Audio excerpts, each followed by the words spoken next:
ਅਕਾਲ ਤਖਤ ਸਾਹਿਬ ਦੇ ਜਥੇਦਾਰ ਦੇ ਬਾਰੇ ਆਪਾਂ ਕਹਿੰਦੇ ਰਹਿੰਦੇ ਆ ਕਿ ਜੀ ਉਹ ਬੱਬਰ ਸ਼ੇਰ ਬਣ ਜਾਣ, ਉਹ ਫੂਲਾ ਸਿੰਘ, ਬਾਬਾ ਫੂਲਾ ਸਿੰਘ ਵਰਗੀ ਗੱਲ ਕਰ ਦੇਣ। ਕੀਤੀ ਤਾਂ ਸੀਗੀ ਤੇ ਬਣਿਆ ਕੀ? ਅਕਾਲੀ ਦਲ ਨੇ ਪੂਰੀ ਖੇਹ ਕਰਕੇ ਰੱਖ ਦਿੱਤੀ। ਉਸ ਵਿਅਕਤੀ ਨੂੰ ਚੌਧਰ ਦੇਣੀ, ਵਿਰਸਾ ਸਿੰਘ ਬਲਟੋਹਾ ਨੂੰ, ਜਿਹਨੂੰ ਅਕਾਲ ਤਖਤ ਸਾਹਿਬ ਨੇ ਫਾਰਗ ਕਰਵਾਇਆ, ਇਹ ਇੱਕ ਤਰੀਕੇ ਨਾਲ ਅਕਾਲ ਤਖਤ ਸਾਹਿਬ ਦੇ ਹੁਕਮ ਦੀ ਤੋਹੀਨ ਕਰਨ ਵਾਲੀ ਗੱਲ ਹੈ। ਗਿਆਨੀ ਰਘਵੀਰ ਸਿੰਘ ਦੀ ਗੱਲ ਜਿਹੜੀ ਆ ਸੱਚੀ ਹੋਈ ਆ ਵੀ ਸਾਡੀ ਤਾਂ ਅਕਾਲ ਤਖਤ ਸਾਹਿਬ ਦੇ ਦਰਬਾਰ ਸਾਹਿਬ ਦੇ ਕੰਪਲੈਕਸ ਚੱਲਦੀ ਹੈ। ਵਿਰਸਾ ਸਿੰਘ ਬਲਟੋਹਾ ਦਿਖਾ ਰਿਹਾ ਹੈਗਾ ਵੀ ਤੁਹਾਡੀ ਕੋਈ ਚੱਲਦੀ ਚੁਲਦੀ ਨਹੀਂ, ਚੱਲਦੀ ਸਾਡੀ ਆ। ਅਕਾਲ ਤਖਤ ਸਾਹਿਬ ਦੀ ਸ਼ਾਨ ਨੂੰ ਰੋਲਣ ਵਾਲੀ ਕਰਤੂਤ ਬਾਦਲ ਸਹਿਰਾ ਕਰ ਰਹੀ ਤੇ ਬਾਦਲ ਦਲ ਦੇ ਨਾਲ ਫੇਰ ਵੀ ਇਹ ਸੋਚੀ ਜਾਣਾ ਕਿ ਜੀ ਇਹਨਾਂ ਨੂੰ ਮੌਕਾ ਮਿਲਣਾ ਚਾਹੀਦਾ। ਤੇ ਭਾਈ ਫਿਰ ਸ਼੍ਰੋਮਣੀ ਅਕਾਲੀ ਦਲ ਅੰਮ੍ਰਿਤਸਰ ਨੂੰ ਜਾਂ ਭਾਈ ਅਮਰਤਪਾਲ ਸਿੰਘ, ਭਾਈ ਸਰਬਜੀਤ ਸਿੰਘ, ਇਹਨਾਂ ਨੂੰ ਕੀ ਫਿਰ ਬਿਮਾਰੀ ਪਈ ਆ? ਫਿਰ ਇਹਨਾਂ ਦਾ ਸਾਥ ਕਿਉਂ ਨਹੀਂ ਦਿੱਤਾ ਜਾ ਸਕਦਾ ਸਿੱਖਾਂ ਵੱਲੋਂ? ਅਕਾਲੀ ਲੀਡਰਸ਼ਿਪ ਅਨੰਦਪੁਰ ਦੇ ਮਤੇ ਦੀ ਧਰਮ ਯੁੱਧ ਮੋਰਚੇ ਦੇ ਮੌਕੇ ਵੱਧ ਅਧਿਕਾਰਾਂ ਦੀ ਖੁਦ ਮੁਖਤਿਆਰੀ ਦੀ ਗੱਲ ਵੀ ਕਰਦੀ ਰਹੀ। ਪਰ ਅੱਜ ਦੇ ਅਕਾਲੀ ਦਲ ਦਾ, ਅੱਜ ਦੇ ਬਾਦਲ ਦਲ ਦਾ ਏਜੰਡਾ ਕੀ ਆ ਕਿ ਜੀ ਹਰਸਿਮਰਤ ਕੌਰ ਤੇ ਸੁਖਬੀਰ ਬਾਦਲ ਨੂੰ ਸੈਂਟਰ ਦੇ ਵਿੱਚ ਵਜ਼ਾਰਤ ਮਿਲਣੀ ਚਾਹੀਦੀ ਹੈ। ਮੁੱਖ ਮੰਤਰੀ ਆ MK ਸਟਾਲਿਨ, ਉਹ ਕਹਿੰਦਾ ਮੈਨੂੰ ਪਤਾ ਵੀ ਤੁਸੀਂ ਇੱਥੇ ਹਿੰਦੂ ਸਿਵਲਾਈਜੇਸ਼ਨ ਜਿਹੜੀ ਆ ਉਹ ਥੋਪਣ ਨੂੰ ਫਿਰਦੇ ਹੋ, ਮੈਂ ਤਾਂ ਤਾਮਿਲਨਾਡੂ ਦੇ ਵਿੱਚ ਇਹ ਹਿੰਦੀ ਥੋਪਣ ਦਾ ਵਿਰੋਧ ਠੋਕ ਵਜਾ ਕੇ ਕਰਨਾ। ਸਾਡੇ ਧਰਮ ਦਾ ਜਿੰਨਾ ਕੁ ਨੁਕਸਾਨ ਹੋਇਆ ਉਹ ਹਿੰਦੀ ਨੂੰ ਮੰਨਣ ਕਰਕੇ ਹੋਇਆ। ਅਗਲੇ ਠੋਕ ਵਜਾ ਕੇ ਪੰਜਾਬੀ ਦਾ ਨੁਕਸਾਨ ਕਰਦੇ ਆ, ਹਿੰਦੀ ਜਿਹੜੀ ਆ ਉਹ ਥੋਪਦੇ ਆ। ਅੱਜ ਇਹ ਨਹੀਂ ਹੈਗਾ ਕਿ ਤੁਹਾਡੀ ਕੌਮ ਨੂੰ ਗੁਲਾਮ ਬਣਾਉਣ ਲਈ ਤੁਹਾਡੇ ਸੰਗਲ ਪਾਏ ਜਾਣ ਜਾਂ ਕਤਲੇ ਆਮ ਹੀ ਕੀਤਾ ਜਾਵੇ ਜਿਵੇਂ ਪਹਿਲਾਂ ਨਸਲਕੁਸ਼ੀ ਉਹ ਕਰ ਚੁੱਕੇ ਆ। ਹੁਣ ਇਹ ਵੀ ਤਰੀਕਾ ਹੁੰਦਾ ਬਈ ਫਿਲਮਾਂ, ਨਾਟਕਾਂ, ਡਰਾਮਾ ਨੇ ਤੁਹਾਡੀ ਸਾਈਕੀ ਬਦਲ ਦੂ, ਤੁਹਾਡੀ ਮਨੋ ਅਵਸਥਾ ਹੀ ਬਦਲ ਦੂ। ਸਕੂਲਾਂ ਕਾਲਜਾਂ ਦੀਆਂ ਕਿਤਾਬਾਂ ਰਾਹੀਂ TV 84 ਉੱਤੇ ਪ੍ਰੋਗਰਾਮ ਖਬਰ ਦੀ ਖਬਰ ਦੇਖ ਰਹੇ ਸਾਰੇ ਦਰਸ਼ਕਾਂ ਨੂੰ ਮੈਂ ਸਰਬਜੀਤ ਸਿੰਘ ਘਮਾਣ ਫਤਿਹ ਅਰਜ ਕਰਦਾ ਜੀ। ਵਾਹਿਗੁਰੂ ਜੀ ਕਾ ਖਾਲਸਾ, ਵਾਹਿਗੁਰੂ ਜੀ ਕੀ ਫਤਿਹ। ਪਿਛਲੇ ਦਿਨੀ ਅਕਾਲ ਤਖਤ ਸਾਹਿਬ ਦੇ ਜਥੇਦਾਰ ਗਿਆਨੀ ਰਘਵੀਰ ਸਿੰਘ ਨੇ ਵਿਅੰਗ ਭਰੇ ਲਹਿਜੇ ਵਿੱਚ ਇੱਕ ਗੱਲ ਕਹੀ ਸੀ ਜਿਹਨੇ ਖਾਲਸਾ ਪੰਥ ਅੰਦਰ ਇੱਕ ਬੜੀ ਖਲਬਲੀ ਜੀ ਮਚਾ ਦਿੱਤੀ ਸੀ। ਉਹਨਾਂ ਨੇ ਕਿਹਾ ਸੀਗਾ ਵੀ ਮੈਂ ਤਾਂ ਸਮਝਦਾ ਸੀ ਕਿ ਅਕਾਲ ਤਖਤ ਸਾਹਿਬ ਦਾ ਅਧਿਕਾਰ ਖੇਤਰ ਬੜਾ ਵਸੀਹ ਆ, ਸਾਰੇ ਸੰਸਾਰ ਭਰ ਦੇ ਵਿੱਚ ਸਾਡਾ ਅਕਾਲ ਤਖਤ ਸਾਹਿਬ ਦਾ ਹੁਕਮ ਆ ਜਿਹੜਾ ਉਹ ਲਾਗੂ ਹੁੰਦਾ। ਪਰ ਕੱਲ ਅੰਤਰੰਗ ਕਮੇਟੀ ਵਾਲੇ ਸਾਨੂੰ ਦੱਸ ਕੇ ਗਏ ਆ ਕਿ ਤੁਹਾਡਾ ਪ੍ਰਭਾਵ ਖੇਤਰ, ਅਧਿਕਾਰ ਖੇਤਰ ਜਿਹੜਾ ਉਹ ਦਰਬਾਰ ਸਾਹਿਬ ਦੇ ਕੰਪਲੈਕਸ ਦੇ ਵਿੱਚ ਹੀ ਆ। ਇਸ ਗੱਲ ਤੋਂ ਬਾਅਦ ਵਿੱਚ ਅਧਿਕਾਰ ਖੇਤਰ ਦਾ ਮਸਲਾ ਸਾਰੇ ਸਿੱਖਾਂ ਦੇ ਵਿੱਚ ਚਰਚਾ 'ਚ ਆਇਆ, ਪਰ ਬਾਦਲਕਿਆਂ ਲਈ ਇਹ ਗੱਲ ਕਦੇ ਵੀ ਚਿੰਤਾ ਦਾ ਵਿਸ਼ਾ ਨਹੀਂ ਰਹੀ ਤੇ ਉਲਟਾ ਉਹ ਤਾਂ ਇਹ ਜਚਾਉਣ ਤੇ ਲੱਗੇ ਰਹਿੰਦੇ ਨੇ ਕਿ ਕਿਹੜਾ ਜਥੇਦਾਰ ਤੇ ਕਿਹੜਾ ਜਥੇਦਾਰ ਦਾ ਅਧਿਕਾਰ ਖੇਤਰ।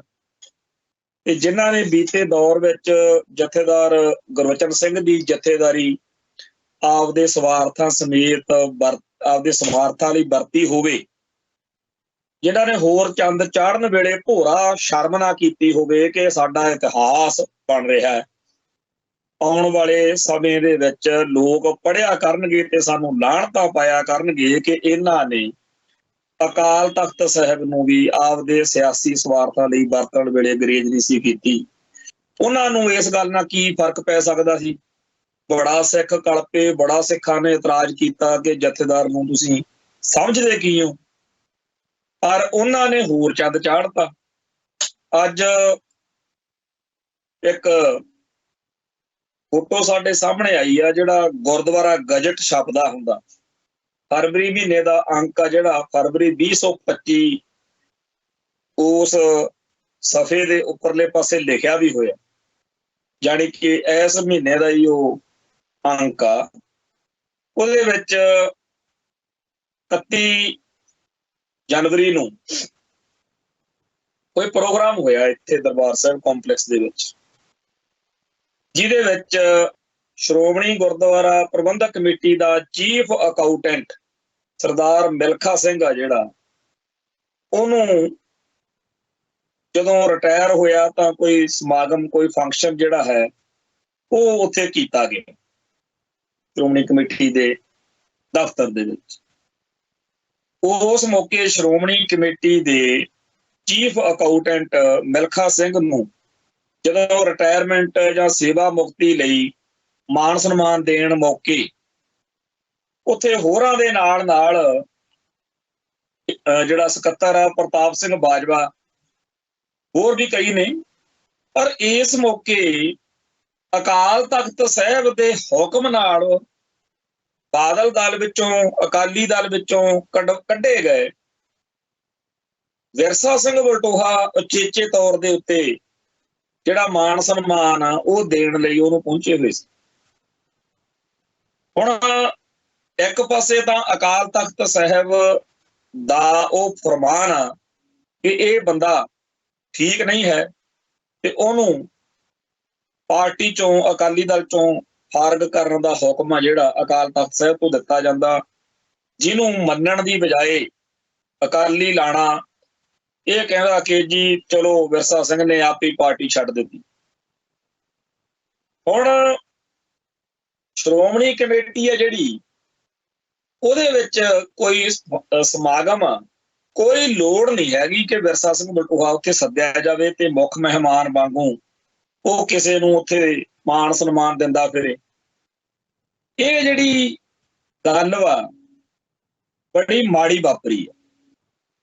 ਇਹ ਗੱਲ ਬਹੁਤ ਜ਼ਿਆਦਾ ਗਲਤ ਵਾਪਰੀ ਆ, ਕਿਉਂਕਿ ਇਹ ਜਿਹੜਾ ਘਟਨਾਕ੍ਰਮ ਹੈ ਇਹ ਇੱਕ ਤਰੀਕੇ ਨਾਲ ਅਕਾਲ ਤਖਤ ਸਾਹਿਬ ਦੇ ਹੁਕਮ ਦੀ ਤੋਹੀਨ ਕਰਨ ਵਾਲੀ ਗੱਲ ਹੈ। ਤੇ ਸ਼੍ਰੋਮਣੀ ਕਮੇਟੀ ਦੇ ਸਾਰੇ ਇਹ ਅਧਿਕਾਰੀ ਜਿਹੜੇ ਇਸ ਫੋਟੋ 'ਚ ਉਹਦੇ ਨਾਲ ਖੜੇ ਆ, ਇਹਨਾਂ ਨੇ ਭੋਰਾ ਸ਼ਰਮ ਨਹੀਂ ਕੀਤੀ ਕਿ ਸਾਡਾ ਤਾਂ ਕੰਮ ਅਕਾਲ ਤਖਤ ਸਾਹਿਬ ਦੇ ਹੁਕਮਾਂ ਦੀ ਪੂਰੀ ਤਰ੍ਹਾਂ ਦੁਨੀਆ ਵਿੱਚ ਲਾਗੂ ਕਰਾਉਣ ਦੀ ਡਿਊਟੀ ਹੈ, ਸਾਡੀ ਜ਼ਿੰਮੇਵਾਰੀ ਹੈ। ਤੇ ਜੈਸ ਵਿਰਸਾ ਸਿੰਘ ਵਲਟੋਹਾ ਨੂੰ ਇੱਥੋਂ ਸੱਦ ਕੇ ਅਸੀਂ ਇਹ ਕੰਮ ਕਰਵਾਉਣ ਲੱਗੇ ਹੋਏ ਹਾਂ, ਇਹਦੇ ਨਾਲ ਤਾਂ ਅਕਾਲ ਤਖਤ ਸਾਹਿਬ ਦੀ ਤੋਹੀਨ ਹੋਏਗੀ। ਪਰ ਉਹਨਾਂ ਨੇ ਕੋਈ ਇਸ ਗੱਲ ਦੇ ਉੱਤੇ ਘੱਟੋ ਘੱਟ ਹੁਣ ਤੱਕ ਤਾਂ ਇਹੀ ਸਾਹਮਣੇ ਆਇਆ ਵੀ ਉਹਨਾਂ ਨੇ ਕੋਈ ਇਸ ਗੱਲ ਦਾ ਮਨ ਵਿੱਚ ਆਪਦੇ ਨਹੀਂ ਲਿਆ ਹੋਇਆ। 31 ਜਨਵਰੀ ਨੂੰ ਸ਼ਾਇਦ ਇਹ ਗੱਲ ਹੋਈ ਹੈ, ਕਿਉਂਕਿ ਫੋਟੋ ਦੇ ਵਿੱਚ ਲਿਖਿਆ ਹੋਇਆ 31 ਜਨਵਰੀ, ਫੋਟੋ ਦੇ ਵਿੱਚ ਲਿਖਿਆ ਹੋਇਆ ਸ਼੍ਰੋਮਣੀ ਕਮੇਟੀ ਤੋਂ ਸੇਵਾ ਮੁਕਤ ਹੋਏ ਚੀਫ ਅਕਾਊਂਟੈਂਟ ਸਰਦਾਰ ਮਿਲਖਾ ਸਿੰਘ ਨੂੰ ਸਨਮਾਨਿਤ ਕਰਦੇ ਹੋਏ ਅੰਤਰੰਗ ਮੈਂਬਰ ਸਰਜੀਤ ਸਿੰਘ ਤੋਗਲਵਾਲ, ਸਾਬਕਾ ਵਿਧਾਇਕ ਸਰਦਾਰ ਵਿਰਸਾ ਸਿੰਘ ਵਲਟੋਹਾ, OSD ਸਤਵੀਰ ਸਿੰਘ, ਸਕੱਤਰ ਸਰਦਾਰ ਪ੍ਰਤਾਪ ਸਿੰਘ, ਸਰਦਾਰ ਸੁਖਮਿੰਦਰ ਸਿੰਘ, ਨਿੱਜੀ ਸਕੱਤਰ ਸ਼ਾਹਬਾਜ਼ ਸਿੰਘ, ਵਧੀਕ ਸਕੱਤਰ ਸਰਦਾਰ ਤੇਜਿੰਦਰ ਸਿੰਘ ਪੱਡਾ ਤੇ ਹੋਰ 31 ਜਨਵਰੀ। ਹੁਣ ਗੱਲ ਇਹ ਹੈ ਕਿ ਅਕਾਲ ਤਖਤ ਸਾਹਿਬ ਦੇ ਬਿਲਕੁਲ ਦੂਜੇ ਸਿਰੇ ਤੇ ਤੇਜਾ ਸਿੰਘ ਸਮੁੰਦਰੀ ਹਾਲ, ਜਾਂ ਜਿਹੜਾ ਹੁਣ ਗੁਰੂ ਨਾਨਕ ਨਿਵਾਸ ਦੇ ਨਾਲ ਲੱਗਦਾ ਦਫ਼ਤਰ ਬਣਾਇਆ ਸ਼੍ਰੋਮਣੀ ਕਮੇਟੀ ਦਾ, ਉੱਥੇ ਇਸ ਤਰੀਕੇ ਦਾ ਸਮਾਗਮ ਕਰਕੇ ਉਸ ਵਿਅਕਤੀ ਨੂੰ ਚੌਧਰ ਦੇਣੀ, ਵਿਰਸਾ ਸਿੰਘ ਵਲਟੋਹਾ ਨੂੰ, ਜਿਹਨੂੰ ਅਕਾਲ ਤਖਤ ਸਾਹਿਬ ਨੇ ਫਾਰਗ ਕਰਵਾਇਆ, ਇਹ ਗੱਲ ਹੁਣ ਤੱਕ ਚਰਚਾ 'ਚ ਕਿਉਂ ਨਹੀਂ ਆਈ? ਅੱਜ ਕਿਉਂ ਆਈ? ਕਿਉਂਕਿ ਕਿਸੇ ਨੇ ਗੁਰਦੁਆਰਾ ਗਜਟ ਦੇਖਿਆ, ਸੋਸ਼ਲ ਮੀਡੀਆ ਤੇ ਉਹਦੀ ਫੋਟੋ ਖਿੱਚ ਕੇ ਪਾਤੀ। ਇਹ ਸਾਰੇ ਜਿਹੜੇ ਸ਼੍ਰੋਮਣੀ ਕਮੇਟੀ ਦੇ ਉੱਥੇ ਅਧਿਕਾਰੀ ਮੁਲਾਜ਼ਮ ਨੇ, ਇਹਨਾਂ ਨੂੰ ਕਿਸੇ ਨੂੰ ਵੀ ਨਹੀਂ ਇਹ ਗੱਲ ਨੇ ਝੰਜੋੜਾ ਮਾਰਿਆ ਕਿ ਜੀ ਸਾਡਾ ਕੰਮ ਗਲਤ ਹੈ ਜਾਂ ਸਾਤੋਂ ਗਲਤੀ ਹੋਈ। ਤੇ ਇਹਨਾਂ ਸਾਰਿਆਂ ਨੇ ਫਿਰ ਗਿਆਨੀ ਰਘਵੀਰ ਸਿੰਘ ਦੀ ਗੱਲ ਜਿਹੜੀ ਆ ਸੱਚੀ ਹੋਈ ਆ ਵੀ ਗਿਆਨੀ ਰਘਵੀਰ ਸਿੰਘ ਜਿਹੜੀ ਗੱਲ ਕਹਿੰਦੇ ਆ ਕਿ ਸਾਡੀ ਤਾਂ ਅਕਾਲ ਤਖਤ ਸਾਹਿਬ ਦੇ ਦਰਬਾਰ ਸਾਹਿਬ ਦੇ ਕੰਪਲੈਕਸ ਚੱਲਦੀ ਹੈ, ਉਹ ਜਿਹੜਾ ਅਧਿਕਾਰ ਖੇਤਰ ਆ ਫਿਰ ਉਹ ਵਿਰਸਾ ਸਿੰਘ ਵਲਟੋਹਾ ਦਿਖਾ ਰਿਹਾ ਹੈਗਾ ਵੀ ਤੁਹਾਡੀ ਕੋਈ ਚਲਦੀ ਚੁਲਦੀ ਨਹੀਂ, ਚਲਦੀ ਸਾਡੀ ਆ ਅਕਾਲੀਆਂ ਦੀ। ਇਹੀ ਵਿਰਸਾ ਸਿੰਘ ਵਲਟੋਹਾ ਹੈ ਜਿਹਦੇ ਕਹਿਣ ਦੇ ਉੱਤੇ ਸੁਖਬੀਰ ਬਾਦਲ ਨੇ ਆਪਦਾ ਜਿਹੜਾ ਆਪਦੀ ਭੈਣ ਦਾ ਉਹਦਾ ਘਰ ਵਾਲਾ ਭਣੋਈਆ ਸਾਹਿਬ ਆਦੇਸ਼ ਪ੍ਰਤਾਪ ਸਿੰਘ ਕੈਰੋਂ, ਉਹਨੂੰ ਪਾਰਟੀ ਚੋਂ ਕੱਢਿਆ। ਮਤਲਬ ਪਰਿਵਾਰਕ ਰਿਸ਼ਤੇਦਾਰੀ ਦੇ ਵਿੱਚ ਸਭ ਤੋਂ ਨੇੜਲਾ ਰਿਸ਼ਤਾ ਹੁੰਦਾ ਹੈ। ਤੇ ਇਸ ਵਿਰਸਾ ਸਿੰਘ ਬਲਟੋਹਾ ਨੇ ਇਸ ਮੌਕੇ ਵੀ ਦਿਖਾਇਆ ਵੀ ਸਾਡੀ ਚੱਲਦੀ ਹੈ। ਸੋ ਇਸੇ ਕਰਕੇ ਉਹ ਆਏ ਦਿਨ ਰੋਜ਼ ਕੁਫਰ ਤੋਲਦਾ। ਉਹਨੂੰ ਕੋਈ ਮਤਲਬ ਨਹੀਂ ਕਿ ਹੁਣ ਗਿਆਨੀ ਹਰਪ੍ਰੀਤ ਸਿੰਘ ਨੂੰ ਜਥੇਦਾਰੀ ਤੋਂ ਲਾਹਤਾ, ਤੁਸੀਂ ਵੈਸੇ ਵੀ ਇੱਕ ਨਾ ਇੱਕ ਦਿਨ ਤਾਂ ਉਹਨੇ ਫਰਕ ਹੋਣਾ ਹੀ ਸੀ। ਸਾਨੂੰ ਉਹਦੇ ਨਾਲ ਜਾਂ ਪੰਥ ਨੂੰ ਤਾਂ ਇਹ ਪਤਾ ਹੀ ਹੈਗਾ ਵੀ ਜਿਹੜੇ ਲੱਗਦੇ ਆ ਕਦੇ ਨਾ ਕਦੇ ਉਹ ਉਹਦੇ ਤੋਂ ਲੈਂਦੇ ਵੀ ਨੇ। ਪਰ ਜਿਹੜੇ ਗੰਦੇ ਭੈੜੇ ਤਰੀਕੇ ਨਾਲ ਉਹਨੂੰ ਇਸ ਕਰਕੇ ਲਾਇਆ ਗਿਆ, ਪੰਥ ਨੂੰ ਤਾਂ ਉਸ ਗੱਲ ਦਾ ਦੁੱਖ ਆ ਕਿ ਉਹਨੇ 2 ਦਸੰਬਰ ਵਾਲੇ ਉਸ ਫੈਸਲੇ ਦੀ ਮੇਨ ਕੜੀ ਬਣ ਕੇ ਭੂਮਿਕਾ ਅਦਾ ਕੀਤੀ, ਜਿਸ ਹੁਕਮਨਾਮੇ ਦਾ ਸਿੱਖਾਂ ਦੇ ਮਨਾਂ ਵਿੱਚ ਬੜਾ ਸਤਿਕਾਰ, ਬੜਾ ਵਧੀਆ ਲੋਕਾਂ ਨੂੰ ਲੱਗਿਆ ਸੀ। ਲੋਕਾਂ ਨੂੰ ਤਾਂ ਜੋ ਲੱਗਣਾ ਸੀ, ਬਹੁਤ ਸਾਰੇ ਅਕਾਲੀ ਦਲ ਦੇ ਆਗੂਆਂ ਨੂੰ ਵੀ ਲੱਗਦਾ ਸੀ ਕਿ ਹੁਣ ਨਵਾਂ ਅਕਾਲੀ ਦਲ ਬਣੂਗਾ, ਜਿਹਦੇ ਵਿੱਚ ਸਾਰੇ ਅਕਾਲੀ ਧੜੇ ਇਕੱਠੇ ਹੋ ਕੇ ਅਸੀਂ ਆਪਦੀ ਸਿਆਸਤ ਦੀ ਅਗਲੀ ਪਾਰੀ ਜਿਹੜੀ ਆ ਉਹ ਸ਼ੁਰੂ ਕਰ ਸਕਾਂਗੇ। ਪਰ ਉਹੋ ਜਿਹੀ ਕੋਈ ਗੱਲ ਤਾਂ ਕੀ ਬਣਨੀ ਸੀ। ਵਿਰਸਾ ਸਿੰਘ ਬਲਟੋਹਾ ਨੇ ਲੀਰਾਂ ਦੀ ਖਿੱਦੋ ਫੁੱਲਣੀ ਸ਼ੁਰੂ ਕੀਤੀ ਹੋਈ ਆ। ਕੱਲ ਇੱਥੇ ਅੰਮ੍ਰਿਤਸਰ ਇੱਕ ਪ੍ਰੋਗਰਾਮ ਸੀਗਾ, ਗਿਆਨੀ ਹਰਪ੍ਰੀਤ ਸਿੰਘ ਬਾਹਰ ਨਿਕਲ ਕੇ ਪ੍ਰੈਸ ਨੂੰ ਕਹਿ ਰਹੇ ਸੀ ਕਿ ਭਾਈ ਉਹ ਤਾਂ ਹੁਣ ਹਟਦਾ ਨਹੀਂ ਤੇ ਮੈਂ ਹੀ ਸਿਆਣਾ ਬਣ ਜਾ, ਤੇ ਮੈਂ ਹੁਣ ਇਸ ਮਸਲੇ ਤੇ ਹੋਰ ਜ਼ਿਆਦਾ, ਕਿਉਂਕਿ ਜਿਸ ਤਰੀਕੇ ਦੀਆਂ ਗੱਲਾਂ, ਚਾਹੇ ਜਿਹੜਾ ਉਹ ਗੱਲਾਂ ਸੱਚੀਆਂ ਨੇ ਤੇ ਚਾਹੇ ਝੂਠੀਆਂ ਨੇ, ਪਰ ਸਾਡੀ ਕੌਮ ਦਾ ਜਿਹੜਾ ਸਭ ਤੋਂ ਮੇਨ ਅਹਿਮ ਅਹੁਦਾ ਉਹਦੇ ਉੱਤੇ ਬੈਠੇ ਰਹੇ ਬੰਦੇ ਬਾਰੇ, ਸ਼ਖਸ ਬਾਰੇ ਇਹ ਜੋ ਕੁਝ ਚੱਲ ਰਿਹਾ ਇਹ ਦਿਲ ਦੁਖੀ ਕਰਨ ਵਾਲਾ ਹੀ ਹੈ। ਮਾੜੀ ਗੱਲ ਹੀ ਹੈ, ਕੋਈ ਚੰਗੀ ਗੱਲ ਤਾਂ ਇਹ 'ਚ ਹੈ ਨਹੀਂ। ਤੇ ਜਿਸ ਤਰੀਕੇ ਨਾਲ ਵਿਰਸਾ ਸਿੰਘ ਬਲਟੋਹਾ ਬਿਲਕੁਲ ਨੰਗਾ ਚਿੱਟਾ ਹੋ ਕੇ, ਜਿਵੇਂ ਕਹਿੰਦੇ ਆ ਨਾ ਬਿਲੋ ਦਾ ਬੈਲਟ, ਨੀਚਤਾ ਭਰੇ ਜਿਹੜੇ ਪਰਿਵਾਰਕ ਬੀਬੀਆਂ ਬਾਰੇ ਵੀ ਬੋਲਣ ਲੱਗਿਆ, ਕੋਈ ਗਰੇਜ ਨਹੀਂ, ਕੁਛ ਹੋਰ ਨਹੀਂ, ਕੀ ਇਹਦੇ ਚੋਂ ਨਿਕਲੂਗਾ।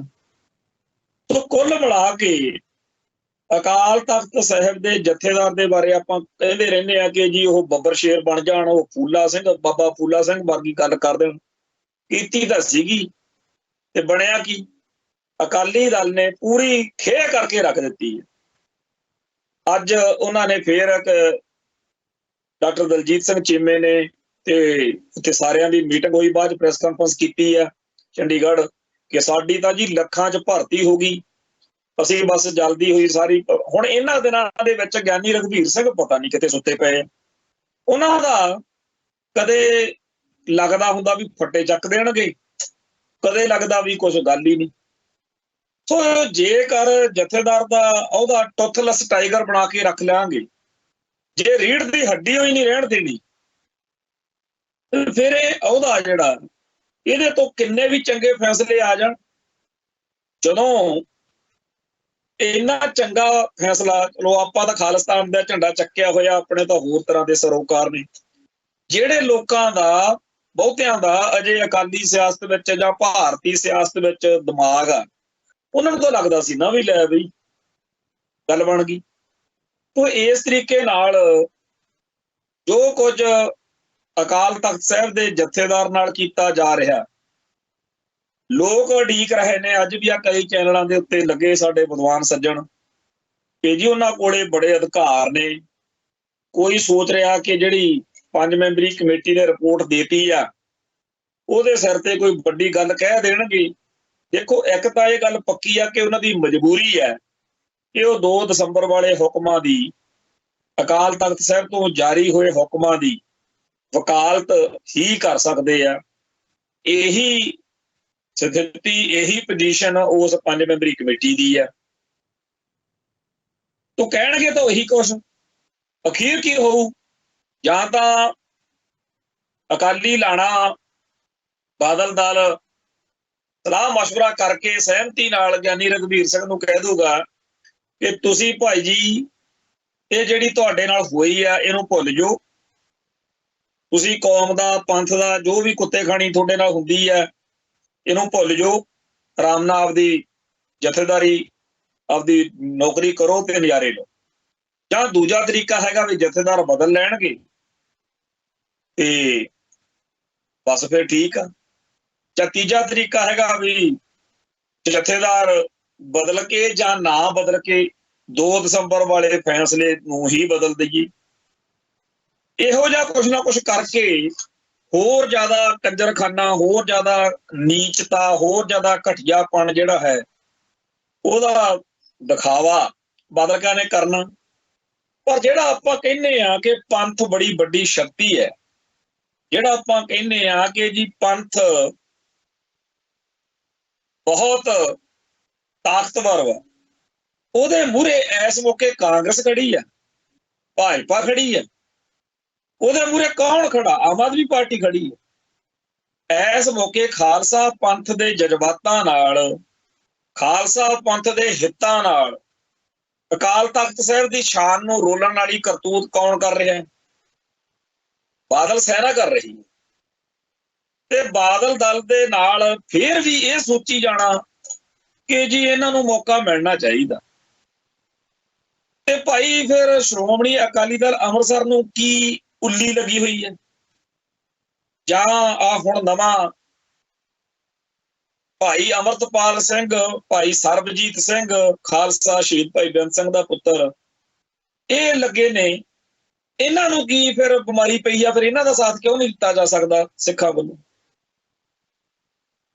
ਚਲੋ ਮਾਨ ਦਲ ਬਾਰੇ ਮੰਨ ਲੈਂਦੇ ਆ, ਕਈਆਂ ਨੂੰ ਇਹ ਲੱਗਦਾ ਕਿ ਜੀ ਉਹ ਖਾਲਿਸਤਾਨ ਦੀ ਗੱਲ ਕਰਦੇ ਆ, ਪਰ ਭਾਈ ਅਮਰਤਪਾਲ ਸਿੰਘ ਵਾਲੇ ਵਾਰਸ ਪੰਜਾਬ ਦੇ ਅਕਾਲੀ ਦਲ ਦੀ ਜਿਸ ਤਰੀਕੇ ਦੀ ਇਸ ਮੌਕੇ ਤੱਕ ਹੋ ਸਕਦਾ ਉਹਨਾਂ ਨੇ ਰਣਨੀਤਕ ਤੌਰ ਤੇ ਇਹ ਗੱਲ ਕਹੀ ਹੋਵੇ ਕਿ ਖਾਲਿਸਤਾਨ ਦੇ ਸੰਘਰਸ਼ ਨੂੰ ਅੱਗੇ ਤੋਰਨ ਲਈ ਜੇਕਰ ਅਸੀਂ ਇਸ ਮੌਕੇ ਆਹ ਕਹਿ ਕੇ ਵਕਤ ਲੰਘਾ ਲਈਏ ਤੇ ਜਦੋਂ ਸਾਡੀ ਸਮਰੱਥਾ ਸ਼ਕਤੀ ਬਣ ਗਈ ਉਦੋਂ ਆਹ ਕਰ ਲਾਂਗੇ, ਤੇ ਇਹਦੀ ਕੋਈ ਇਹ 'ਚ ਕੋਈ ਮਾੜੀ ਗੱਲ ਨਹੀਂ ਹੁੰਦੀ। ਜਿਹੜੇ ਬੰਦਿਆਂ ਦਾ ਇਹ ਹੁੰਦਾ ਕਿ ਜੀ ਬਸ ਐਂ ਕਿਹਾ ਐਂ ਕੀਤਾ ਜਵਾਨ, ਉਹ ਗੱਲ ਹੋਰ ਹੁੰਦੀ ਹੈ। ਰਣਨੀਤੀ ਬਣਾਉਣੀ ਸਿਆਸਤ ਦੇ ਵਿੱਚ ਅੱਗੇ ਵਧਣ ਲਈ ਕਈ ਵਾਰੀ 4 ਕਦਮ ਅੱਗੇ ਜਾ ਕੇ 2 ਕਦਮ ਪਿੱਛੇ, ਫਿਰ 2-4 ਕਦਮ ਫਿਰ ਅੱਗੇ ਹੋ ਜਾਓ, ਇਸ ਤਰੀਕੇ ਨਾਲ ਚੱਲਦੀਆਂ ਨੇ ਚਾਲਾਂ, ਚੱਲਦੀਆਂ ਨੇ। ਤੋਂ ਉਹਨਾਂ ਨੇ ਜਿਹੜਾ ਕੁਝ ਇਸ ਮੌਕੇ ਏਜੰਡਾ ਫੜਿਆ ਹੋਇਆ ਹੈ ਵਾਰਸ ਪੰਜਾਬ ਦੇ, ਉਹ ਬਾਦਲ ਦਲ ਵਾਲਿਆਂ ਨਾਲੋਂ ਤਾਂ ਉਹਨਾਂ ਨੇ ਤਾਂ ਕੁਛ ਨਹੀਂ ਮਾੜਾ ਚੰਗਾ ਹਜੇ ਤੱਕ ਉਹੋ ਜਿਹਾ ਕੁਛ ਕੌਮ ਨਾਲ ਧਰੋ ਨਹੀਂ ਕਮਾਇਆ ਨਾ। ਇਸ ਕਰਕੇ ਜਿਹੜਾ ਸਿੱਖ ਕੌਮ ਦੇ ਵਿੱਚ ਇਹ ਫਤੂਰ ਬਣਿਆ ਹੋਇਆ ਕਿ ਬਾਦਲ ਜੁੰਡਲੀ ਤੋਂ ਬਗੈਰ ਗਤੀ ਨਹੀਂ, ਇਹ ਭਾਈ ਕਿਵੇਂ ਨਿਕਲੂ? ਇੱਕ ਪਾਸੇ ਹਰ ਸਿੱਖ ਜਦੋਂ ਕਿਤੇ ਜੁੜਦੇ ਆ ਚਾਰ ਸਰੀਰ, ਉੱਥੇ ਕਹਿੰਦੇ ਆ ਜੀ ਬਾਦਲ ਕਹਿੰਦੇ ਬੜਾ ਨੁਕਸਾਨ ਕਰਤਾ। ਦੂਜੇ ਪਾਸੇ ਜਦੋਂ ਕਿਤੇ ਲਕੀਰ ਖਿੱਚ ਕੇ ਗੱਲ ਕਰਨ ਦੀ ਵਾਰੀ ਆਉਂਦੀ ਆ, ਉਦੋਂ ਆਪਾਂ ਫਿਰ ਉਧਰ ਨੂੰ ਚਲੇ ਜਾਂਦੇ। ਹੁਣ ਤਾਂ ਇਹ ਵੀ ਗੱਲ ਨੰਗੀ ਹੋ ਗਈ ਕਿ ਜਿਹੜੇ ਬਾਦਲ ਕਿਆਂ ਤੋਂ ਦੁਖੀ ਹੋ ਕੇ ਅੱਕ ਕੇ ਭਾਜਪਾ 'ਚ ਨਹੀਂ ਗਏ, ਕਾਂਗਰਸ ਵਿੱਚ ਨਹੀਂ ਗਏ, ਜਿਹੜੇ ਫਿਰ ਵੀ ਬਾਦਲ ਕਿਆਂ ਨਾਲ ਖੜੇ ਰਹੇ ਤੇ ਹੁਣ ਬਾਗੀ ਹੋਏ ਫਿਰਦੇ ਆ, ਉਹ ਵੀ ਕੋਈ ਘੱਟ ਨਹੀਂ ਹੈਗੇ। ਜਿਹੜੇ ਫੈਸਲੇ ਸਿੱਖ ਕੌਮ ਦੇ ਖਿਲਾਫ ਕੀਤੇ ਗਏ ਨੇ, ਜਿਵੇਂ ਤਖਤਾਂ ਦੇ ਜਥੇਦਾਰਾਂ ਦੇ ਅਧਿਕਾਰ ਖੇਤਰ ਵਾਲਾ ਜਿਹੜਾ ਮੁੱਦਾ, ਉਹ ਬੀਬੀ ਜਗੀਰ ਕੌਰ ਮੌਕੇ ਹੋਇਆ, ਅੱਜ ਵੀ ਬੀਬੀ ਜਗੀਰ ਕੌਰ ਬਾਗੀ ਹੋਈ ਫਿਰਦੀ ਹੈ। ਚੰਦੂ ਮਾਜਰਾ ਜੀ ਬਰਗਾੜੀ ਵਿੱਚ ਲੱਗੇ ਮੋਰਚੇ ਮੌਕੇ ਜੋ ਕੁਝ ਪਾਰਲੀਮੈਂਟ 'ਚ ਖੜ ਕੇ ਬੋਲਦੇ ਰਹੇ ਆ, ਕਿਹਨੂੰ ਭੁੱਲਿਆ ਹੋਇਆ? ਇਵੇਂ ਹੀ ਹੋਰ ਬੜੇ ਨੇ ਜਿਹੜੇ ਇਸ ਮੌਕੇ ਬਾਦਲ ਕਿਆਂ ਦੇ ਉਲਟ ਨੇ, ਪਰ ਬੀਤੇ ਦੌਰ ਵਿੱਚ ਬਾਦਲ ਕਿਆਂ ਨਾਲੋਂ ਵੀ ਵੱਧ ਕੇ ਕੌਮ ਦੇ ਜਜ਼ਬਾਤਾਂ ਦੀ ਹੇਠੀ ਕਰਦੇ ਰਹੇ ਨੇ। ਅੱਜ ਕੱਲ ਇੱਕ ਕੋਈ ਗੁਰਪ੍ਰੀਤ ਸਿੰਘ ਝੱਬਰ ਨਾਂ ਦਾ ਬਾਦਲ ਦਲ ਦਾ ਆਗੂ ਹੈ, ਕੁਛ ਹੋਰ ਇਹੋ ਜਿਹੇ ਚਿਹਰੇ ਆ ਬਾਦਲ ਦਲ ਦੇ ਜਿਹੜੇ ਪੂਰਾ ਜਿੱਦ ਕੇ, ਪੂਰਾ ਆਕੜ ਕੇ, ਬੜੇ ਤਲਖ ਲਹਿਜੇ ਵਿੱਚ ਬਾਦਲ ਦਲ ਦੇ ਹੱਕ ਵਿੱਚ ਬੋਲਦੇ ਆ। ਤੇ ਜਿਹੜੇ ਲੋਕ ਬਾਦਲ ਕਿਆਂ ਦੇ ਵਿਰੋਧੀ ਆ, ਖਾਸ ਤੌਰ ਤੇ ਗਿਆਨੀ ਹਰਪ੍ਰੀਤ ਸਿੰਘ ਦੇ ਖਿਲਾਫ, ਉਹ ਬਹੁਤ ਬੋਲਦੇ। ਇਹ ਸਾਰੇ ਬੰਦਿਆਂ ਬਾਰੇ ਮੈਂ ਸੋਚਦਾ ਹੁੰਨਾ ਵੀ ਜੇ ਕੱਲ ਕਲਾ ਨੂੰ ਇਹ ਬਾਗੀ ਹੋ ਗਏ, ਕਿਉਂਕਿ ਪਤਾ ਥੋੜੀ ਆ ਸਿਆਸੀ ਬੰਦਿਆਂ ਦਾ ਕੀ ਆ, ਝੱਬਰ ਹੀ ਆ, ਕਿਸੇ ਵੇਲੇ ਮਾਨਦਲ 'ਚ ਹੁੰਦਾ ਸੀ। ਮੇਰੇ ਖਿਆਲ ਵਿੱਚ ਇਹ ਸ਼ਾਇਦ ਸ਼੍ਰੋਮਣੀ ਕਮੇਟੀ ਦਾ ਮੈਂਬਰ ਵੀ ਮਾਨਦਲ ਵੱਲੋਂ ਹੀ ਜਿੱਤਿਆ ਸੀ, ਤੇ ਫਿਰ ਇਹ ਛਾਲ ਮਾਰ ਕੇ ਇੱਧਰ ਆ ਗਿਆ। ਤੇ ਅੱਜ ਕੱਲ ਉਹ ਬਹੁਤ ਤਲਖ ਤੇ ਉੱਚੇ ਲਹਿਜੇ ਵਿੱਚ ਗੱਲ ਕਰਦਾ। ਕੱਲ ਕਲਾ ਨੂੰ ਪਤਾ ਨਹੀਂ ਉਹ ਬਾਦਲ ਕਿਆਂ ਦੇ ਉਲਟ ਬੋਲਦਾ ਫਿਰੇ, ਜਿਵੇਂ ਹੁਣ ਚੰਦੂ ਮਾਜਰਾ ਜੀ ਲੱਗੇ ਹੋਏ। ਇਵੇਂ ਹੀ ਭਾਈ ਰਾਮ ਸਿੰਘ, ਜਿਨ੍ਹਾਂ ਨੂੰ ਰਾਗੀ ਕਹਿ ਕੇ ਚੇਤਾ ਕੀਤਾ ਜਾਂਦਾ ਹੈ, ਉਹ ਮਾਨ ਦਲ ਦੇ ਨਾਲ, ਮਾਨ ਸਾਹਿਬ ਦੇ ਨਾਲ ਬੜਾ ਲੰਮਾ ਅਰਸਾ ਵਿਚਰੇ ਹੈ। ਤੇ ਇੱਕ ਉਹਨਾਂ ਬਾਰੇ ਪੰਥਕ ਸਭਾ 'ਚ ਗੱਲ ਹਮੇਸ਼ਾ ਚੱਲਦੀ ਰਹਿੰਦੀ ਹੈ ਕਿ ਜਿਹੜੀਆਂ ਸਿੱਖ ਜੁਝਾਰੂ ਲਹਿਰ ਨਾਲ, ਹਥਿਆਰਬੰਦ ਸੰਘਰਸ਼ ਨਾਲ, ਖਾੜਕੂ ਸੰਘਰਸ਼ ਵਾਲੀਆਂ ਸ਼ਖਸੀਅਤਾਂ ਸੀ, ਉਹਨਾਂ ਦੇ ਪੈਰ ਜੇ ਮਾਨ ਦਲ ਵਿੱਚ ਨਹੀਂ ਲੱਗੇ ਕਦੇ, ਉਹਦਾ ਸਿਹਰਾ ਰਾਗੀ ਰਾਮ ਸਿੰਘ ਨੂੰ ਜਾਂਦਾ। ਰਾਗੀ ਰਾਮ ਸਿੰਘ ਦੇ ਬਾਰੇ ਪੱਤਰਕਾਰ ਮਹਿੰਦਰ ਸਿੰਘ ਆ ਜਿਹੜਾ, ਉਹਨੇ ਜਿਹੜੀ ਕਿਤਾਬ ਲਿਖੀ ਹੈ ਨੀਂਹ ਰੱਖੀ ਗਈ, ਉਹਦੇ ਵਿੱਚ ਜਾਂ ਹੋਰ ਬਹੁਤ ਸਾਰੇ ਥਾਵਾਂ ਤੇ ਤੁਹਾਨੂੰ ਮਿਲ ਜੂ ਇਹ ਕੁਛ ਲਿਖਿਆ ਬਈ ਜਿਹੜੀ ਖਾੜਕੂ ਸੰਘਰਸ਼ ਤੋਂ ਬਾਅਦ ਵਿੱਚ ਖਾਲਿਸਤਾਨੀ ਸਫਾ ਦੇ ਵਿੱਚ ਏਕਤਾ ਦੇ ਨਾਂ ਤੇ ਗੱਲ ਚੱਲੀ ਚਲਾਈ, ਉਹਨੂੰ ਸੈਬੋਟੇਜ ਕਰਨ ਦੀ ਜ਼ਿੰਮੇਵਾਰੀ ਪੂਰੀ ਤਨਦੇਹੀ ਨਾਲ ਰਾਗੀ ਰਾਮ ਸਿੰਘ ਜੀ ਨੇ ਨਿਭਾਈ ਹੈ। ਹੁਣ ਇਸ ਤਰ੍ਹਾਂ ਦੀ ਬਿਰਤੀ ਵਾਲੇ ਬੰਦੇ ਨੇ ਸਾਰੀ ਉਮਰ ਮਾਨ ਦਲ ਨਾਲ ਕੱਢੀ ਤੇ ਬਾਅਦ ਵਿੱਚ ਛਾਲ ਮਾਰ ਕੇ ਉਹ ਬਾਦਲ ਦਲ ਨਾਲ ਆ ਗਏ। ਕੱਲ ਕਲਾਂ ਨੂੰ ਹੋ ਸਕਦਾ ਕਿਸੇ ਮੌਕੇ ਇਹ ਵੀ ਨਾਰਾਜ਼ ਹੋ ਕੇ ਦੂਜੇ ਪਾਸੇ ਚਲੇ ਜਾਣ ਤੇ ਬਾਦਲ ਦਲ ਦੇ ਖਿਲਾਫ ਬੋਲਣ, ਪਰ ਆਹ ਪਿਛਲੇ ਦਿਨੀ ਸੋਫੇ ਤੇ ਬਹਿ ਕੇ ਬੜੀਆਂ ਮੱਤਾਂ ਦੇ ਰਹੇ ਸੀਗੇ ਕਿ ਜੀ Badal Dal very good man ਆ ਤੇ ਬਾਕੀ ਸਾਰੇ ਉਹੀ ਤੁਰੇ ਫਿਰਦੇ। ਇਸੇ ਤਰੀਕੇ ਦੇ ਹੋਰ ਬੜੇ ਇਹੋ ਜਿਹੇ ਆਗੂ ਨੇ, ਬੜੇ ਚਿਹਰੇ ਨੇ ਜਿਹੜੇ ਅੱਜ ਬਾਦਲਕਿਆਂ ਦੇ ਖਿਲਾਫ ਬੋਲਦੇ ਨੇ, ਪਰ ਪਹਿਲਾਂ ਬਾਦਲਕਿਆਂ ਦੀ ਪੂਰੀ ਪੂਛ ਬਣੇ ਹੁੰਦੇ ਸੀ।